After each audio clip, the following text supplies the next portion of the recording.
1번 문제입니다. 그림은 프라이팬을 가열하여 달걀 요리를 하면서 새 학생이 대화하는 모습인데 여기서 옳은 학생을 찾는 전형적인 문제의 유형이죠. 프라이팬은 바닥이 금속으로 돼 있으니까 금속은 비열이 작죠. 그래서 비열이 작으니까 외부 온도에 따라서 온도 변화가 쉽단 말이에요. 그러니까 뜨겁게 잘 달궈지고 그리고 식는 것도 쉽죠. 따라서 비열이 크다라는 말은 틀렸죠. 프라이팬에서 달걀로 열이 이동해. 자, 지금 여기 가스레인지에 있는 불이 프라이팬을 닿고 있고 그 프라이팬의 열이 달걀에 직접 닿기 때문에 전도에 의한 열이동 맞는 문장입니다. 손잡이는 전도에 의한 열의 이동이 잘 일어나지 않는 재질이어야 하죠. 그래야 손을 잡았을 때 뜨겁지 않기 때문에 우리는 이런 재질을 플라스틱 정도로 사용을 하고 있어서 학생 C 문장도 맞다고 볼 수 있습니다. 자, 2번 문제를 볼게요.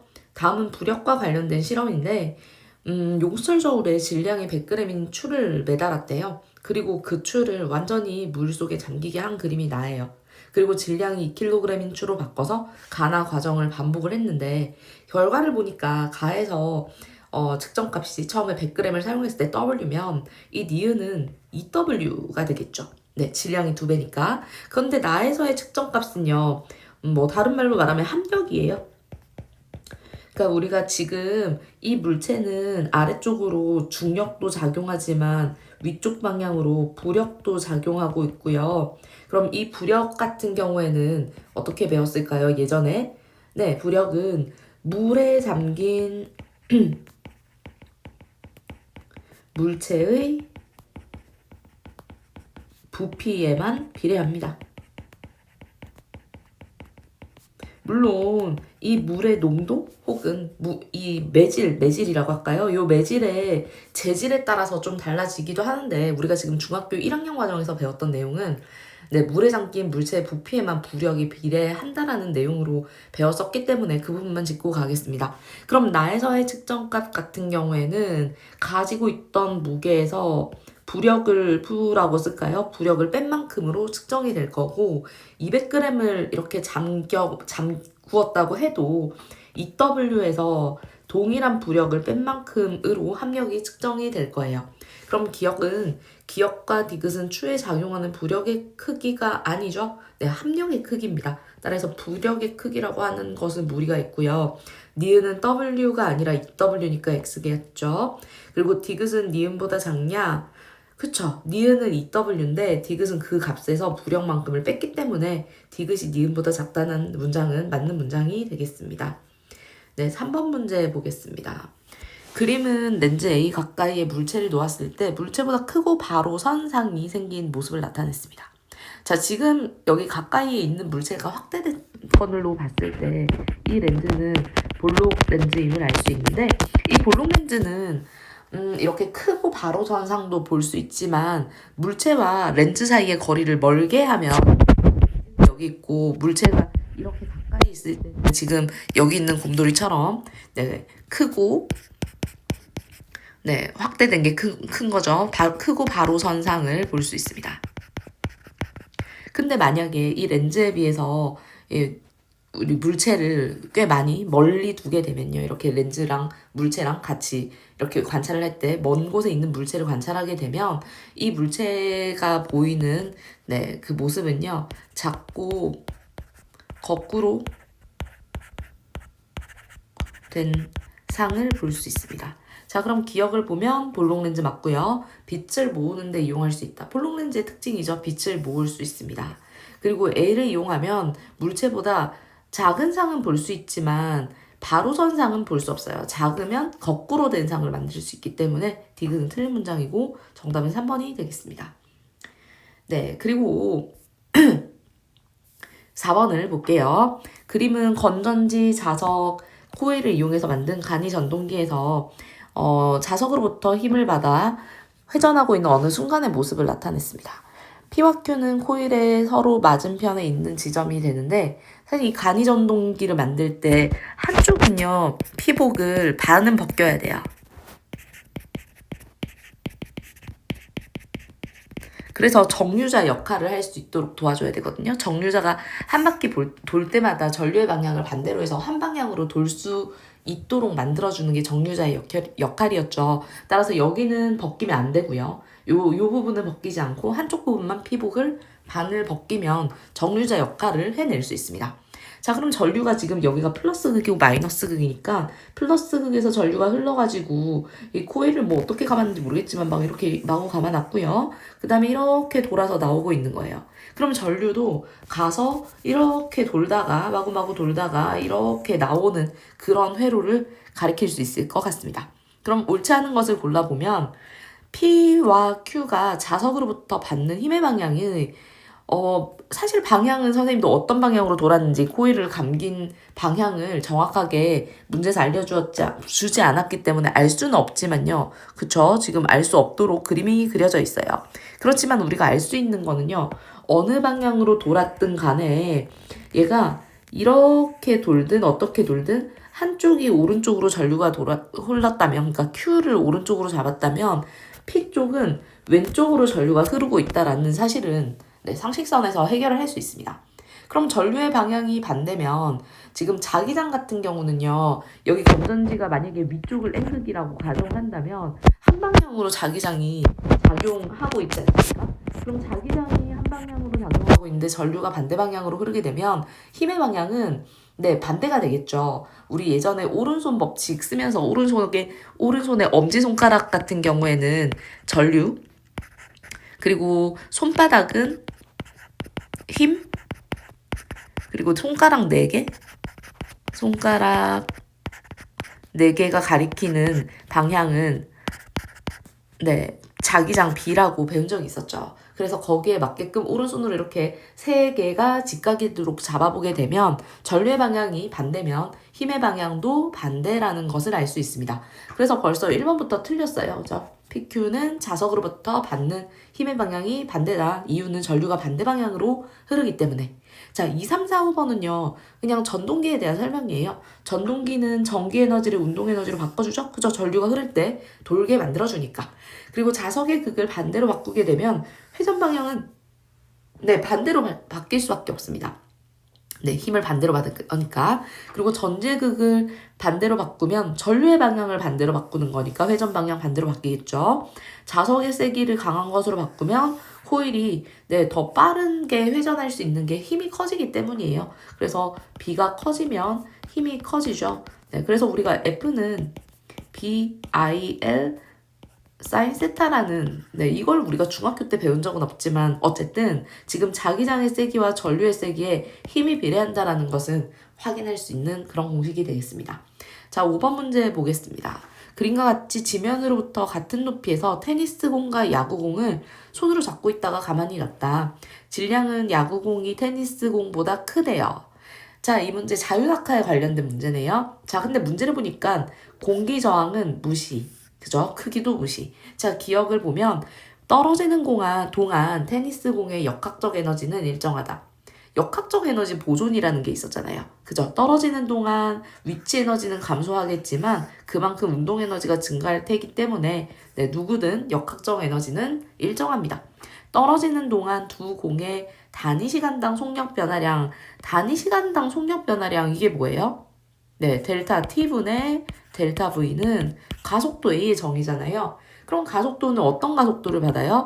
중력 가속도 G를 받고 있죠. 따라서 무게에 그러니까 질량에 상관없이 중력 가속도는 같은 지구 내에 있다면 동일하기 때문에 니은도 맞는 문장이라고 볼 수 있어요. 지면에 도달하는 순간 운동 에너지는 야구공이 테니스보다 크냐? 운동 에너지 EK는요. 2분의 1 mv 제곱이죠. 지면에 도달하는 순간 속도는 둘 다 같을 거예요. 그러니까 V는 일정한데 V는 같아요. 근데 M이 다르죠. 따라서 그러니까 질량이 더 큰 게 운동 에너지가 더 클 거고 지금 야구공의 질량이 더 크다고 했기 때문에 야구공이 테니스공보다 크다라는 말은 맞는 문장이 되겠습니다. 정답은 5번이 되겠네요. 6번 문제입니다. 그림과 같이 삼각 플라스크에 수산화 바륨과 염화암모늄을 넣고 유리막대로 섞었더니 플라스크의 바깥쪽 표면에 얼음이 생겼다고 합니다. 이거 중학교 3학년 때 나왔던 흡열 반응에 관련된 실험이죠. 흡열 반응이라고 하는 것은 화학 반응이 일어날 때 X축을 시간이라고 하고요. Y축을 에너지라고 했었을 때 반응물의 에너지가 낮은데 생성물의 에너지가 높아요. 그러면 낮은 에너지에서 높은 에너지가 되려면 에너지를 외부로부터 받아야 되겠죠. 그래서 외부의 에너지를 흡수해서 일어난다라고 해서 흡열 반응이고, 따라서 우리는 반응물과 생성물의 에너지 차 때문에 나타나는 흡열 반응을 보고 있습니다. 그럼 주변은 어떻게 될까요? 흡열 반응이 되면 주위의 에너지를 끌어다가 이 반응이 일어났기 때문에 주위는 시원해집니다. 그럼 주위가 시원해지면 이것은 아마 활용 용도가요. 냉찜질팩 같은 곳에 활용을 할 거라고 생각이 돼요. 자, 그럼 문제를 보니까 반응이 일어날 때 주변의 온도가 낮아진다. 네, 맞는 문장이죠. 반응이 일어날 때 열 에너지를 흡수하지요. 이 반응을 이용하면 손난로가 아니라 냉찜질팩 정도가 되겠습니다. 그래서 정답은 3번. 7번 문제는요. 그림은 나트륨 원자가 전자를 잃고 나트륨 이온이 되는 과정을 나타냈습니다.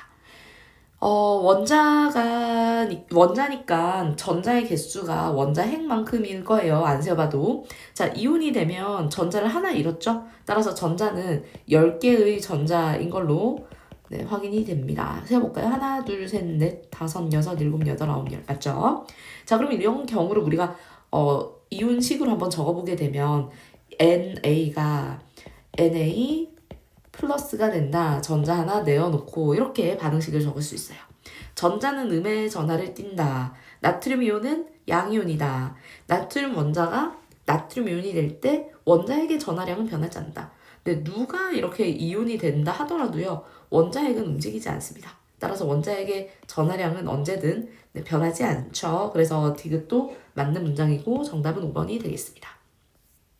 8번 문제. 표는 비커 가에서 다에 들어있는 액체에 대한 자료입니다. 기억은 물과 에탄올 중 하나인데, 여기 기억이 물과 에탄올 중 하나라고요. 근데 부피가 100일 때 질량이 100이었어요. 아마 이거 밀도 이야기해서 물질의 특성임을 이야기하려는 것 같아요. 그죠? 그러면은 여기 지금 물의 비열이 아니라 밀도는 1임을 알 수 있죠.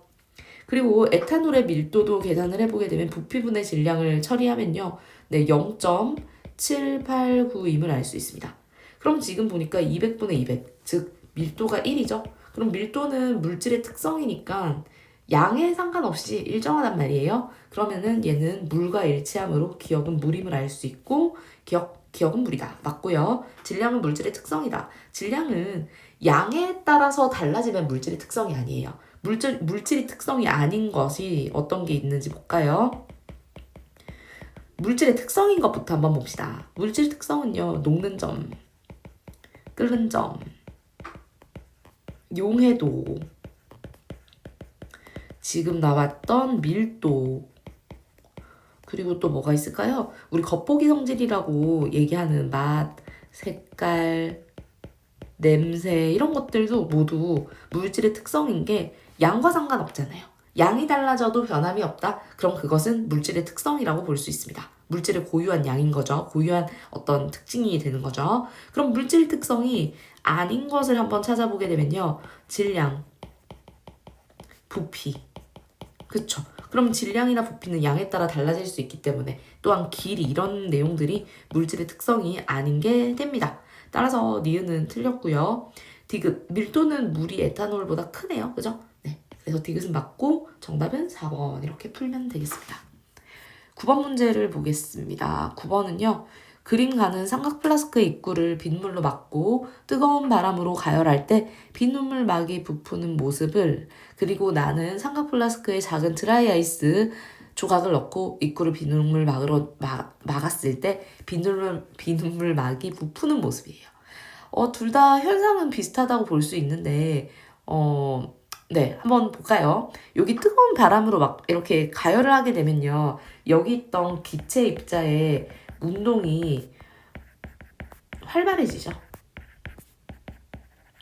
그럼 기체 입자 운동이 활발해지게 되면 벽을 치는 힘들이 더 세질 거고요. 그러면은 힘이 세는 게 아니라 빈도수가 많아질 거고요. 그럼 빈도수가 가열이 되니까 내 힘도 세지고 충돌 횟수도 많아지고 따라서 비눗문막이 이렇게 부풀어 오를 거예요. 그죠? 그럼 기체 운동이 활발해지는 원인이 이렇게 온도가 높아졌을 때잖아요. 그럼 온도가 높아졌을 때 왜 활발해지는지 우리 알아봤고요. 그다음에 드라이 아이스를 놓게 되면 이 드라이 아이스는 승화성 기체가 되니까 고체 드라이 아이스가 기체 드라이 아이스로 이렇게 자유롭게 활발하게 운동을 할 수 있어서 네, 부피가 커지는 상황이라고 볼 수 있습니다. 자, 그러면은 기억. 가에서 기체 분자 운동은 활발해진다. 맞고요. 나에서 기체 분자의 크기가 커진다. 기체 분자의 크기가 커지진 않고요. 입자와 입자 사이의 거리는 늘어나겠죠. 그래서 분자의 크기가 커진다라는 말은 문제가 있습니다. 가와 나에서 모두 기체 분자의 개수가 많아진다 라고 했는데 자, 지금 가 같은 경우는요. 기체 개수는 같아요. 그죠? 운동이 활발해지냐, 안 활발해지냐고요. 나에서는 이야기가 다르죠. 고체에서 기체니까 점점 기체의 개수는 많아진다고 볼 수 있습니다. 따라서 디귿은 틀린 문장이고 정답은 1번이 되겠습니다. 네, 10번 문제. 그림은 온도와 압력이 일정할 때 기체 A와 B가 반응해서 기체 C가 생성되는 반응의 부피 관계를 나타낸 것이다. 이거 예전에 배웠던 게이리삭의 기체 반응 법칙에 관련된 문제네요. 중학교 3학년 때 배웠던 내용이죠. 자, 지금 A가 한 부피, B가 세 부피, C가 두 부피가 되었어요. A는 이렇게 생겼으니까 한 부피 넣어볼까요? 그리고 B 분자가 저렇게 생겼으니까 세 부피면 이렇게 둘, 세 개. 그리고 C가 두 부피인데 얘를 골고루 분배를 한번 해보면 큰 것은 이렇게 하나씩 분배를 해주고요. 6개를 적절히 분배하면 이런 모양의 그림이 그려질 거라고 볼 수 있어요. 그럼 지금 여기서는 하나는 반응을 못했네요. 그죠? 네, 그래서 생성된 후에 용기 속의 입자로 가장 적절한 것을 찾으라고 했는데 그럼 반응하지 못한 하나가 남아있고 네, 이렇게 A, B, 3로 이루어진 이 그림을 찾아주면 정답이 되겠습니다. 네, 11번 문제는요. 11번은 표는 생물 기억에서 디귿의 특징을 나타냈습니다. 고사리 대장균 침팬지 중 하나래요. 그럼 단세포 생물이니까 네, 이건 대장균이라는 생각밖에 들지 않습니다. 그리고 광합성을 하니까 네, 고사리도 양치 식물이죠. 고사리. 그리고 세포벽이 없는 세포니까 동물 세포인 침팬지 이렇게 정리를 해보고요. 기억은 고사리가 아니니까 틀렸고 니은의 세포에는 핵이 있다. 그렇죠. 식물에는 핵이 있습니다. 네, 이렇게 두 개는 뚜렷한 핵막이 존재하기 때문에 우리가 핵이 있다고 표현을 하고요. 그 다음에 이 대장균 같은 경우에는 핵막이 뚜렷하지 않습니다. 핵막이 없어요. 그래서 핵 속에 있는 물질은 가지고 있을지 모르겠지만 핵막이 뚜렷하지 않아서 우리가 중학교 때 배웠던 내용으로는 네, 핵이 없다 이렇게 얘기를 한 적이 있었어요. 그리고 디귿은 먹이를 섭취하여 영양분을 얻는다. 그쵸, 소비자니까. 따라서 정답은 4번. 네, 그리고 이제 12번 문제 한번 볼게요. 12번 문제를 보니까 중학교 3학년 때 배웠던 그 유전 내용이네요. 어떤 집안의 유전병 가에 대한 가계도를 나타냈습니다. A가 이 유전병이 열성인지 우성인지 지금 모르는 상태에서 판단을 해야 되는데 근데 여기 첫 번째 그림만 보면 바로 알 수 있습니다. 1과 2가요. 이렇게 흰색이었는데 6이 나왔잖아요. 그죠? 그럼 만약에 이 유전병이 우성이었다고 한다면요. 6번이 나올 수가 없죠. 만약에 이게 유전병이 우성이라면 이들은 AAAA면 무조건 AA가 나와서 얘도 흰색 동그라미가 돼야 되는데 그렇지 않기 때문에 이 유전병은 지금 열성 유전병이라고 볼 수 있습니다. 따라서 유전병이 열성이니까 유전병 환자에게 이렇게 스몰 a를 2개 넣어주면 될 것 같아요. 자, 그러면 부모를 이제 조사를 해봐야 되는데 6번이 둘 다 6번이 지금 유전병을 가지고 있었기 때문에 엄마 아빠 모두가 보인자를 가지고 있었다라고 볼 수 있어요. 따라서 얘는 AA, 얘도 AA 이렇게 적을 수 있겠죠. 그리고 5번 같은 경우에는 알 수 없습니다. 5번은 사실 이렇게 될 수도 있고 또는 이렇게 될 수도 있어서 확실하지 않다. 자, 그리고 4번하고 7번을 한번 보면 여기 3번이 그러니까 엄마인가요? 아빠인가요? 네, 남자네요. 네, 아빠가 유전병이었는데 자식이 정상이 태어났다는 얘기는 이 자식은 네, 가지고 있어요. 유전병 인자를 가지고 있는 자식이라는 거고, 그리고 또 엄마, 여기 4번 엄마 같은 경우에는 어땠는지 확실하게 알 수가 없습니다. 이 엄마도 이렇게 될지 모른다. 이렇게 정리를 해놓고 풀어보면 가는 우성 형질이냐, 가는 열성 형질이었기 때문에 아니고 2와 7은 가에 대한 유전자형이 같냐? 같죠? 그죠? 같네요. 6과 7 사이에서 아이가 태어난대요. 그럼 한번 우리가 자식을 탄생시켜 보겠습니다. 자, 이렇게 아이를 태어나게 하면은 A, 그리고 A. 네, 수학 문제 풀듯이 이렇게 경우의 수로 처리하면 되겠죠? 그럼 이 아이에게서 가가 발견된, 그러니까 유전병이 발현될 확률이 반반인데요. 그쵸? 4분의 2니까 2분의 1의 확률이라고 볼 수가 있어요. 그래서 디귿은 틀린 문항이고 정답은 2번이 되겠습니다. 네, 13번 문제. 이것도 중학교 3학년 때. 네, 중학교 3학년 때 내용이 꽤 많네요. 그림은 정상인에서 혈당량이 증가했을 때 일어나는 혈당량 조절 과정의 일부를 나타냈습니다. 자, 우리 몸에서는요, 혈당량이 증가하게 되면 네, 혈당량이 증가하면 혈액이 끈적끈적해지고 그 말단까지 혈액이 잘 전달이 되지 못해서 당뇨병에 걸릴 수 있어요. 그죠? 그럼 이자에서는 어떤 호르몬을 분비시켜야 됩니까? 네, 이자에 베타세포라고 하는 곳이 있는데 그곳에서 인슐린 분비를 하겠죠. 이 반대일 때는 혈당량이 감소했을 때는 알파세포에서 글루카곤이라는 네, 그 호르몬을 분비하고요. 지금은 혈당량이 증가했기 때문에 베타세포에서 인슐린을 분비하게 됩니다. 그럼 참고로 여기 적어보면 혈당량이 감소하게 되면 이자의 알파세포에서 글루카곤을 분비하게 됩니다.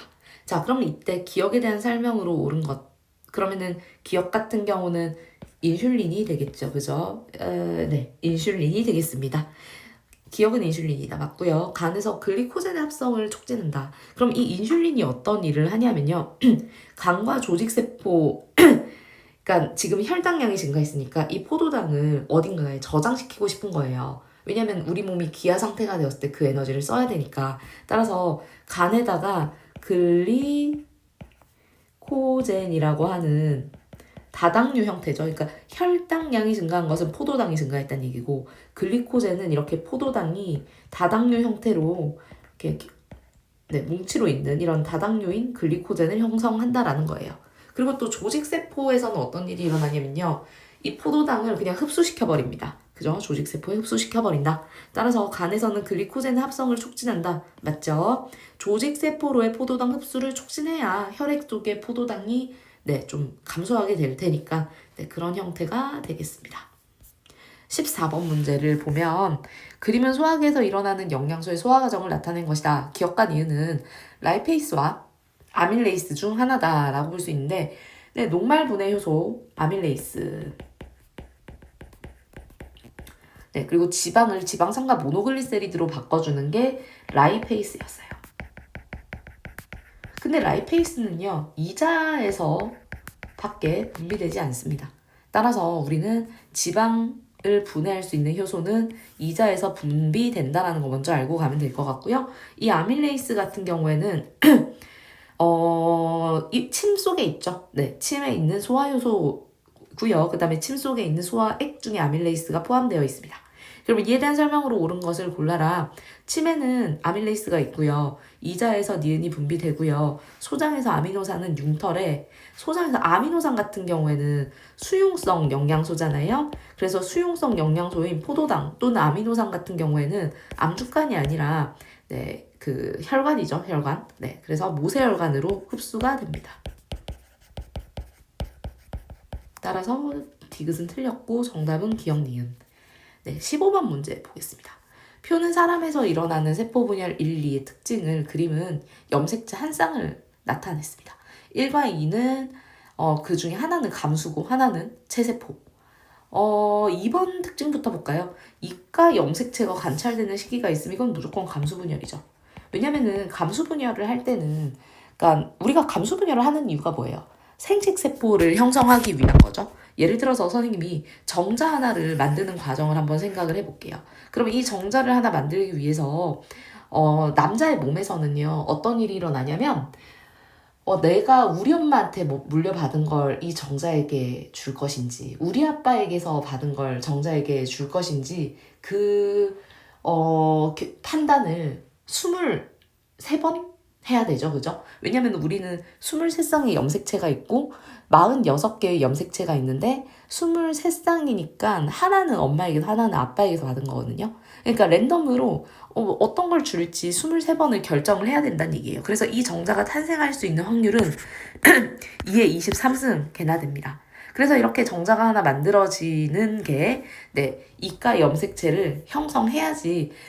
이가 염색체가 있으면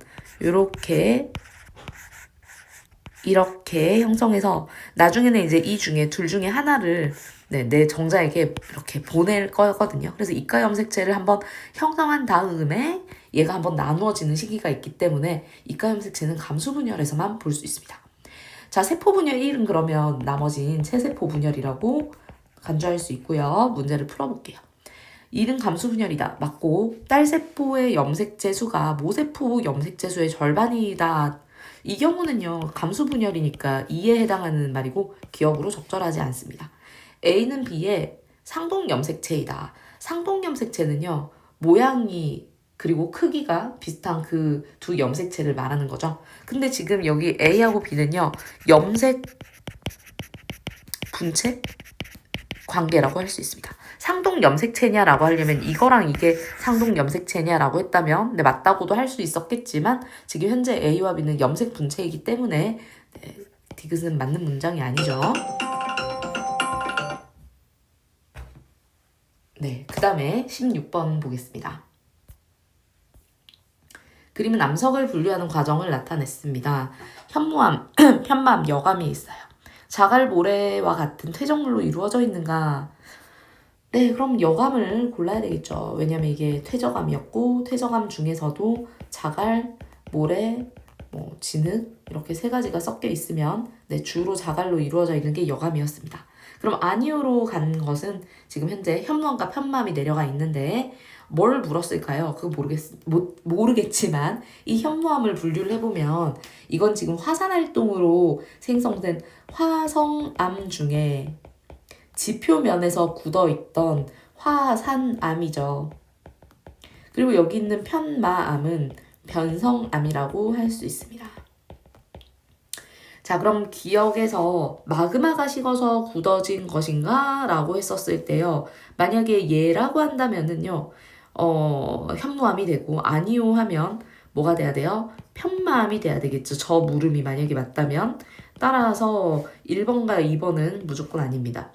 그리고 어둡고 밝은 줄무늬가 관찰되는가? 이것은 저기 어디냐? 변성암인 편마암에 대한 설명이죠. 그럼 아니오라고 했을 때 편마암은 아니어야 된다라는 거예요. 그러면 지금 여감, 현무암 둘 다 편마암이 아니기 때문에 3번 또는 4번인데 알다시피 저기 여감은 이미 선택을 했죠. 따라서 정답은 4번이 되겠습니다.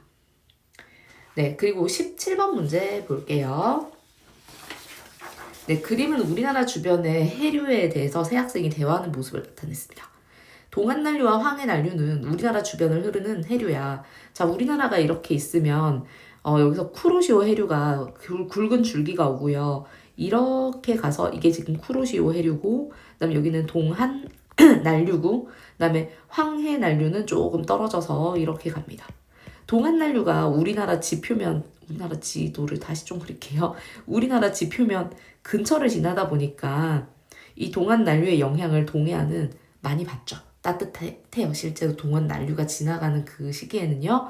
자, 북한한류 같은 경우에는 이렇게 동해안 쪽으로 이렇게 내려오는 북한한류가 있습니다. 네, 그럼 북한한류는 어디서 오는 거예요? 저기 위에 북극 북쪽에서 내려오는 거잖아요. 북극쪽에서 내려오는 거잖아요. 그럼 그쪽을 우리가 고위도라고 하죠. 따라서 B는 틀린 문장이 아니라 북한 한류는 저위도, 틀린 문장이네요. 고위도에서 저위도로 흐르기 때문에 틀렸습니다.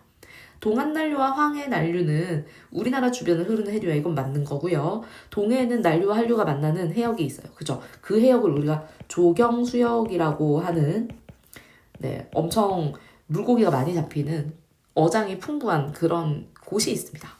어디죠? 우리나라 구룡포 근처가 되겠죠. 그죠?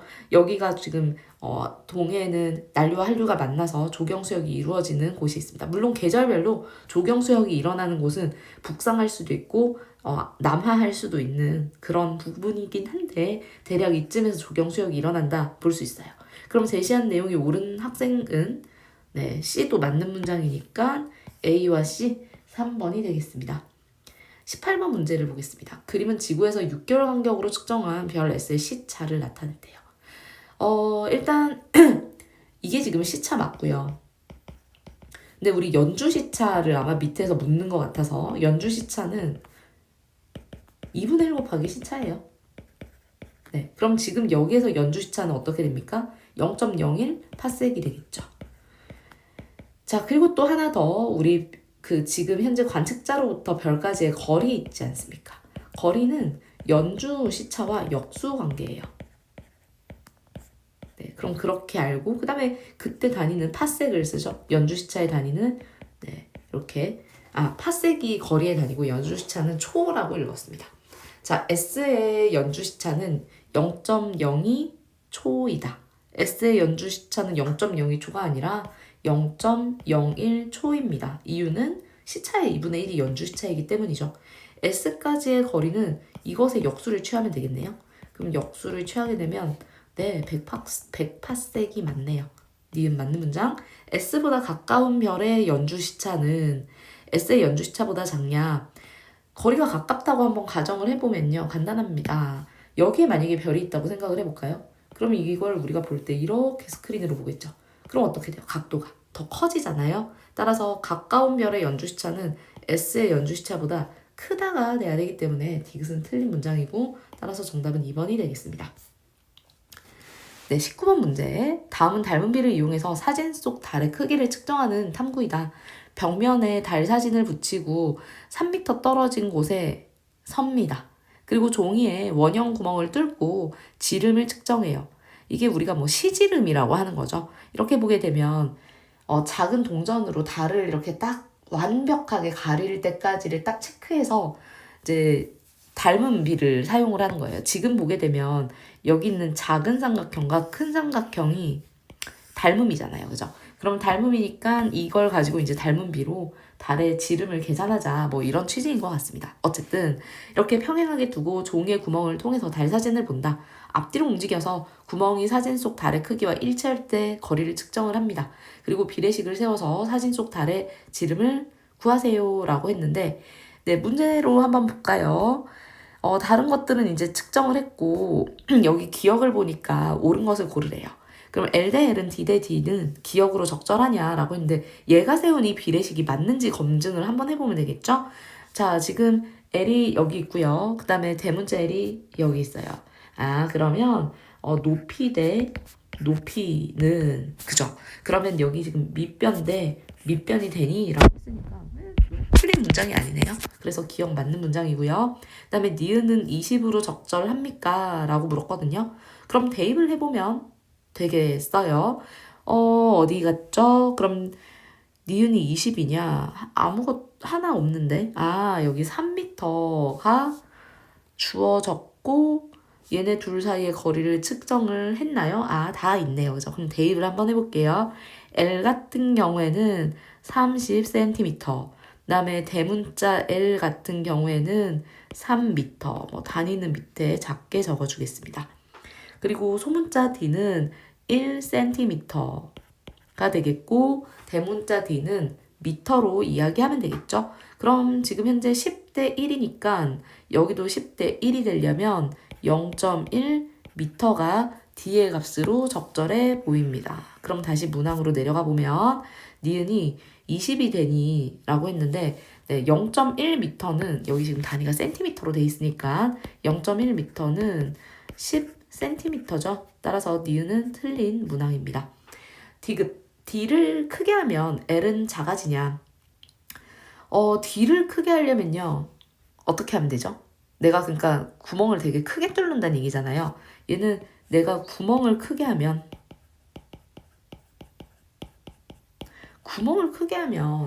좀 뒤로 가야 되지 않을까요? 제가 만약에 이 구멍을 크게 하면 아마 다리 너무 이 구멍 속에 꽉 차지 않고 다리 더 작은 형태가 될 거거든요.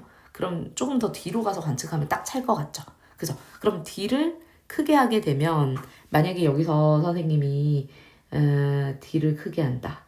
그럼 D를 크게 하면은 이렇게 되는 상황이잖아요. 그죠? 그럼 이 눈과 이 거리 사이가 늘어나죠. 그죠? 그러면은 L은 작아지는 게 아니라 길어지게 됩니다. 커진다.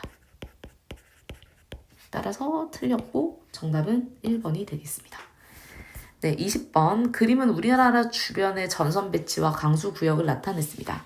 이에 대한 옳은 설명만을 보기에서 있는 대로 고르세요. 여기는 온대저기압이라고 하는 우리나라에서 자주 발생하는 그런 저기압의 배치입니다. 그리고 왼쪽은 한랭전선이고 오른쪽은 온난전선이죠.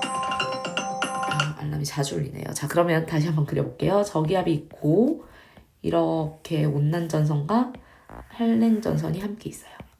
이 한랭전선은 언제 발생하냐면요. 그러니까 이걸 뭐라고 설명해야 되지? 가해자가 찬 공기면은 한랭전선이에요. 찬 공기가 따뜻한 공기를 밀면 그때 생기는 게 한랭전선입니다. 근데 이제 따뜻한 공기가 가해자일 때가 있어요. 그럼 따뜻한 공기가 가해자로 이렇게 따뜻한 공기가 찬 공기를 밀잖아요. 그럼 그때 생기는 게 온난전선이에요. 그럼 이 한랭전선과 온난전선이 발생했을 때 구름과 내리는 비를 좀 알아보겠거든요. 이 한랭전선은 비가 요 전선면 뒤쪽에서 생깁니다. 그 다음에 온난전선은 비가 이 전선면 앞쪽에서 생기고요. 여기가 좀 선생님 넓게 그린 이유가 이쪽은 층운형 구름이 생겨요. 그럼 층운형 구름이 넓게 생기고 넓게 생긴 게 지속적인 비를 내리는 이슬비를 내린다고 보시면 되겠습니다. 자, 그럼 이 한랭전선 뒤쪽에는요, 좁고 높게 저군형 구름이 생기고요. 저군형 구름이 내리게 하는 비는 소나기가 되겠습니다. 그리고 또 뭐 바람의 방향을 한 번씩 물을 수 있어요. 그럼 바람의 방향은 저기압이니까 이렇게, 요렇게, 요렇게 들어가죠. 따라서 여기 지금 선생님이 점 찍고 있는 이 위치에서는 무슨 풍이죠? 남동풍이 불고요. 그리고 이 중간쯤에서는 남서풍이 불고요. 그 다음 여기는 북서풍이 분다. 이렇게 정리를 해볼 수 있습니다. 자, 그럼 기억. 우리나라는 온대저기압에 영향을 받죠. A에서는 소나기성 비가 내리냐 했는데 네, 맞습니다. B에서는 층운형 구름이 발달하냐? 네, 맞네요.